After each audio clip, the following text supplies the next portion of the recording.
जय हिंद विद्यार्थी मित्रांनो, राज्य उत्पादन शुल्क शिपाई आणि वाहनचालक म्हणजे जवान आणि जवानी वाहनचालक या दोन पदासाठी अपडेट घेऊन आलेला विद्यार्थी मित्रांनो ऑफिशियल अपडेट आहे. बघा, मुंबई 15 जानेवारी 2025 आयुक्त राज्य उत्पादन शुल्क महाराष्ट्र राज्य मुंबई यांचे कार्यालय. आदेश बघा काय आहे. उपरोक्त वाचले येथील क्रमांक 1 वरील 17/11/2023 रोजीच्या जाहिरातीनुसार राज्य उत्पादन शुल्क विभागात जवान जवानी सरळ सेवा भरती प्रक्रियेतील लेखी परीक्षा मे TCS मुंबई यांच्यामार्फत राबविण्यात आली होती. मे TCS यांनी नामनिर्देशनाद्वारे शिफारस केलेल्या उमेदवारांची शारीरिक पडताळणी, मैदानी चाचणी अंतिम निवड झालेल्या उमेदवारांच्या कागदपत्राची पडताळणीबाबतची सूचना 9/10/2024 रोजी या विभागाच्या संकेतस्थळावर प्रकाशित करण्यात आली होती.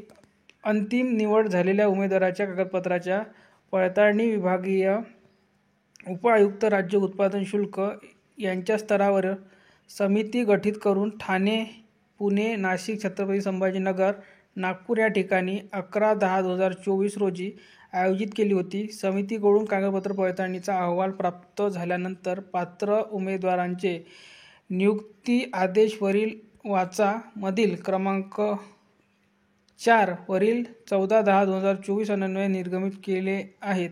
सदर नियुक्ती आदेशातील अट क्रमांक 2 नुसार विहित मुदतीत 30 दिवसाच्या आत आदेशातील नियुक्तीच्या ठिकाणी हजर झालेले नाही अशा उमेदवारांना वरील वाचा मधील क्रमांक 5 वरील 29/11/2024 अन्वये 15/12/2024 पर्यंत हजर होण्यास प्रथम मुदत देण्यात आली होती. केव्हापर्यंत? 15/12/2024 पर्यंत.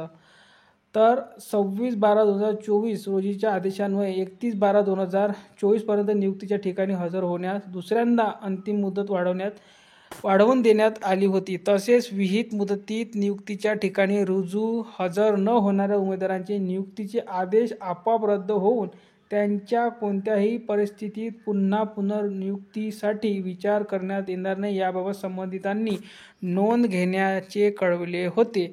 परंतु नामनिर्देशनाद्वारे निवड झालेल्या खालील उमेदवार हे कागदपत्र पडताळणीसाठी गैरहजर किंवा कागदपत्राच्या मध्ये त्रुटी किंवा कागदपत्र पडताळणीनंतर नियुक्तीच्या ठिकाणी विहित मुदतीत हजर झालेले नाही. तर बघा, नाव दिलेलं आहे, अर्ज क्रमांक दिलेला आहे आणि निवड प्रवर्ग दिलेला आहे. ठीक आहे. आता बघा, हे जे विद्यार्थी आहे किती आहे? एकूण 34 सुरुवातीचे आहे आणि जवानी वाहनचालक म्हणजे जवान या पदासाठी म्हणजे शिपाई या पदासाठी एकूण 34 विद्यार्थी आहे आणि जवानी वाहनचालक म्हणजे ड्रायव्हर या पदासाठी 17 उमेदवार आहे. आता बघा, वरील उमेदवारांची नामनिर्देशनाद्वारे निवड झाल्यानंतर कागदपत्र पडताळणीसाठी गैरहजर राहिले असल्याने किंवा आवश्यक कागदपत्राची पूर्तता न केल्याने कागदपत्र पडताळणीनंतर नियुक्तीच्या ठिकाणी वारंवार मुदतवाढ देऊनही विहित मुदतीत हजर झाले नसल्याने त्यांची निवड रद्द करण्यात येत आहे. बघा, निवड रद्द केली आहे म्हणजेच काय? याचा अर्थ वेटिंग ही 100% उघडणार. म्हणजे चालक या पदासाठी 17 वेटिंग उघडणार आणि पुढे बघा, शिपाई या पदासाठी जवळपास 34 विद्यार्थ्यांची वेटिंग इथे उघडण्याची शक्यता आहे विद्यार्थी मित्रांनो. तर जे पण विद्यार्थी वेटिंगवर असतील त्यांच्यासाठी ही सुवर्ण संधी आहे किंवा आनंदाची बातमी आहे. त्यांना 2 ते 3 वेळा मुदतवाढ देण्यात आली असं त्यांनी म्हटलेलं आहे. ऑफिशियल ही अपडेट आहे विद्यार्थी मित्रांनो. तर ही जी PDF जर तुम्हाला पाहिजे असेल तर आपल्या टेलिग्रामवर उपलब्ध करून दिली आहे. लिंक या व्हिडिओच्या खाली डिस्क्रिप्शन बॉक्समध्ये देण्यात आलेली आहे. तर जे पण विद्यार्थी आपापल्या कास्टमध्ये असेल वेटिंगवर त्या विद्यार्थ्यांनी आपला फोन, मेल आणि ऑफिशियल वेबसाईट चेक करत राहा आणि अपडेटमध्ये राहण्यासाठी आपल्या चॅनल सबस्क्राईब करून घ्या. टेलिग्राम चॅनल जॉईन करून घ्या. धन्यवाद.